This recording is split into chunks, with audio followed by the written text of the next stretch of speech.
Hello all, ஒரு அழகான vanity box, அதுவும் அஃபோர்டபுள் ப்ரைஸில் பார்க்கலாமா? ஜென்ரலி இந்த வேனிட்டி பாக்ஸை தேடி என்னோட பாதி வாழ்க்கை போயிடுச்சுன்னு தான் சொல்ல முடியும். ஏன்னா 2000, 3000 ஆர் 1500 கம்மியாக நான் வேனிட்டி பாக்ஸ் பார்த்ததே கிடையாது.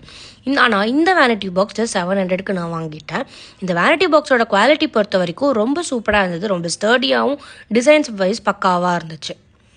நிறைய பார்ட்டிஷன்ஸ் கொடுத்துருக்காங்க. ஸோ தட் நம்ம ப்ராடக்ட்ஸ்க்கு ஏற்ற மாதிரி நம்ம வேனிட்டி பாக்ஸை கஸ்டமைஸ் பண்ணி அரேஞ்ச் பண்ணி வச்சுக்கலாம். நான் இவ்வளோ ப்ராடக்ட்ஸும் உள்ளே வச்சுருக்கேன். அதுக்கேற்ற மாதிரி அந்த செக்ஷன்ஸை வந்து கஸ்டமைஸ் பண்ணி வச்சுருக்கேன். இதில் நம்ம மேக்கப் ப்ராடக்ட்ஸ் மட்டும் இல்லாமல் ஜுவல் செட்ஸ் எல்லாம் கூட நம்ம வச்சுக்கலாம். அண்ட் இதில் எக்ஸ்ட்ரா ஒரு ஜிப் கொடுத்துருக்காங்க. அதில் நான் எக்ஸ்ட்ரா பார்ட்டிஷன்ஸும் இதோட ஸ்லிங்கும் வச்சுருக்கேன். இந்த ஸ்லிங் ஸ்ட்ராப் வந்து ரொம்பவே லைட் வெயிட்டாக இருந்தது. இது வேனிட்டி பாக்ஸோட வெயிட் வந்து அது தாங்குமான்னு எனக்கு தெரியல.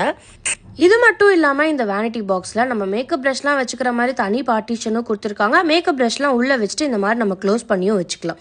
இந்த வேனிட்டி பாக்ஸோட லிங்க் வேணும் அப்படின்னு நினச்சிங்கன்னா என்னை ஃபாலோ பண்ணிவிட்டு கமெண்ட்டில் லிங்க்னு டைப் பண்ணுங்கள். டீட்டெயில்ஸ் உங்கள் டிஎம்ஐ தேடி தானாக வரும். பாய் பாய்.